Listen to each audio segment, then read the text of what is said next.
Hello students. Today we are going to start chapter first of our history, Changes Through 1,000 Years. Medieval period. In this chapter you will study about periods of Indian history, medieval period, geographical influence on Indian history, sources of information, features of the medieval period, new and old terminologies. Periods of Indian history.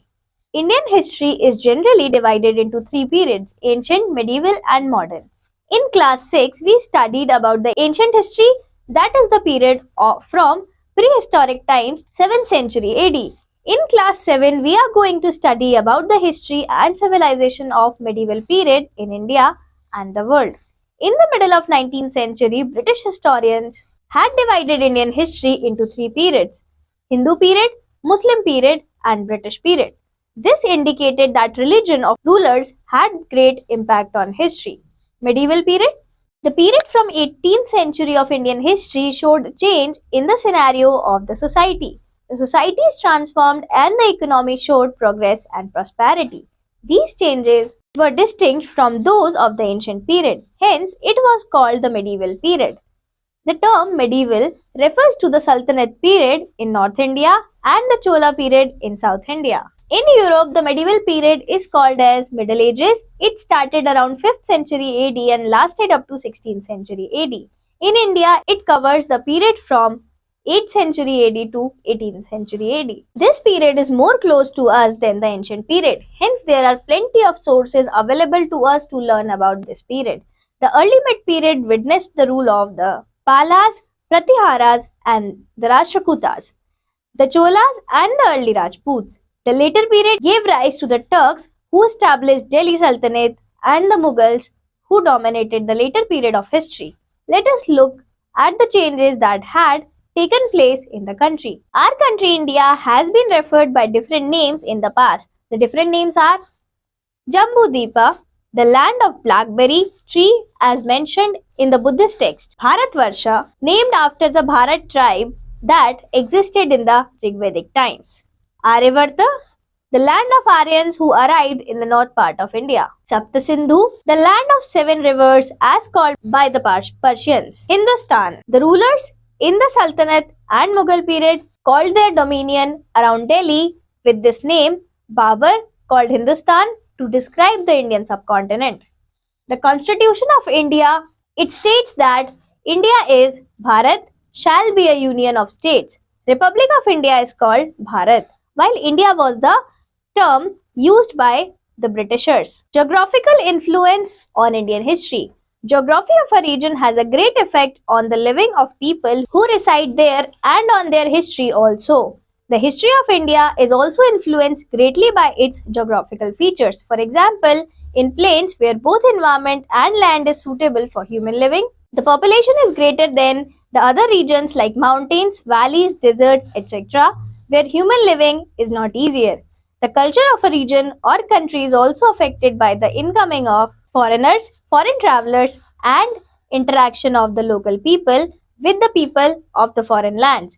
In some regions like mountain or desert, living is not easy, hence we get a sparse population there. We can find out the geographical influence on the history of a region or country by studying the map of that region of a particular period. The art of making map is known as cartography. A cartographer is a person who draws map of a region giving all details therein. The ancient people did not know cartography. Making a map was felt when the foreign trade started and the people and merchants of this country came in contact with the foreign people, such as Greeks and Arabs. The expansion of empires, both Indian and foreign, also created the need of accurate map of a region. It is said that the Arabs and Europeans were the first who started making maps and developed the science of cartography. In sea journeys, sailors had a great need of a good map and compass to find out the direction in which they were sailing. Al-Itrist was the first cartographer. He was as Arab geographer.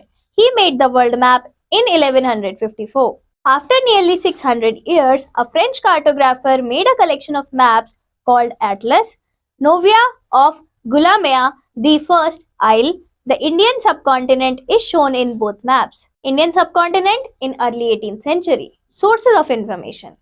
The main sources of information of the medieval period are literature and archaeological findings. Literature.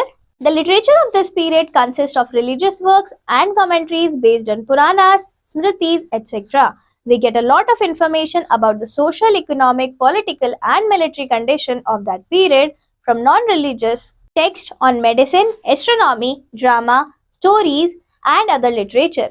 The autobiographies, orders of the rulers, and letters written during that period also help us to understand the life of the people during the medieval period. For example, Prithviraj Raso written by Chand Bardai throws light on the administration and life of the people in North India during the reign of Prithviraj Chauhan. Muslim rulers encouraged the writing of historical accounts. The well-known works of history of this period are Taqiq-e-Hind written by Al-Biruni, N.A. Akbari written by Abul Fazl, etc., which were written mainly in Persian. The travel accounts of foreign visitors like Ibn Battuta, Marco Polo, and Bernier are also important sources of information about that period. Do you know? The national and state governments keep all records, documents, and manuscripts in the archives. The significant achievement of this period was the popularity and availability of papers which encouraged the writing of records. Rulers, temples, and monasteries collected these manuscripts, which are major sources of information about this period. Literary sources refer to the work written in different languages. These sources cover the field of science, religion, and medicine. It can be classified into indigenous and foreign sources. Some other literary sources are Somdev's Katha Sarit Sagar, Brihat Katha Kosh, Gulbadan Begum's Humayunama, Abul Fazl's Akbarnama, Amir Khusro's Tariq-e-Alai, Kalhan's Raj Tarangini, Firdaus, Sihasanam. Beside books, there are collections of paintings that give valuable information about the society, the culture, and socio-political development. Archaeological sources. Archaeology refers to the study based on remains left behind by our ancestors. The archaeological sources include pottery, weapons, sculptures, inscriptions, coins, and buildings. Buildings like Red Fort. This is the image of Red Fort.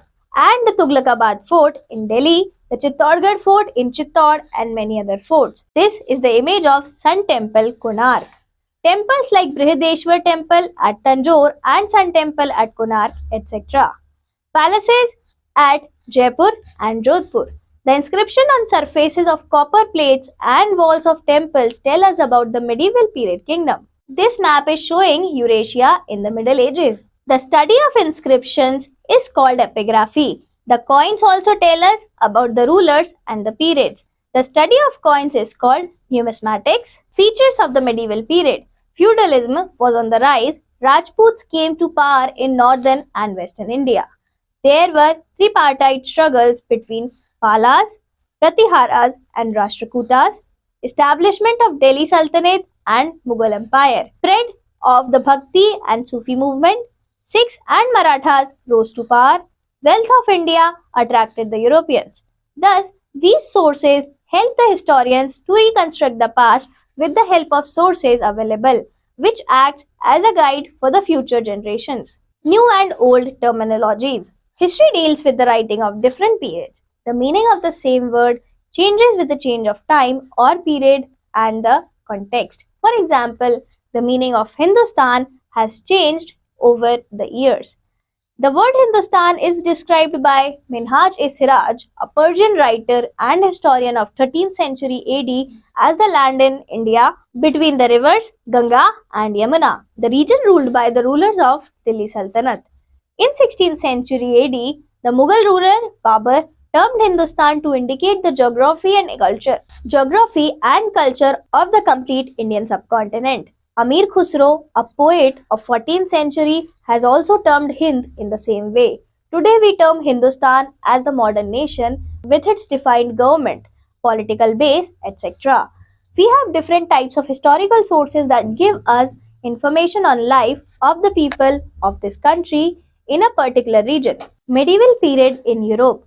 Many cities and kingdoms in Europe were well fortified to escape an outside attack from nomads and invaders. These forts were made of bricks and stones with walkways and towers for their guards to watch the strategic points. Now let's sum up the above chapter. Summing up, inscriptions, writings found on pillars, rocks, cave walls, copper plates, etc. Numismatic, study of coins. Thank you class. Let's meet in the next chapter.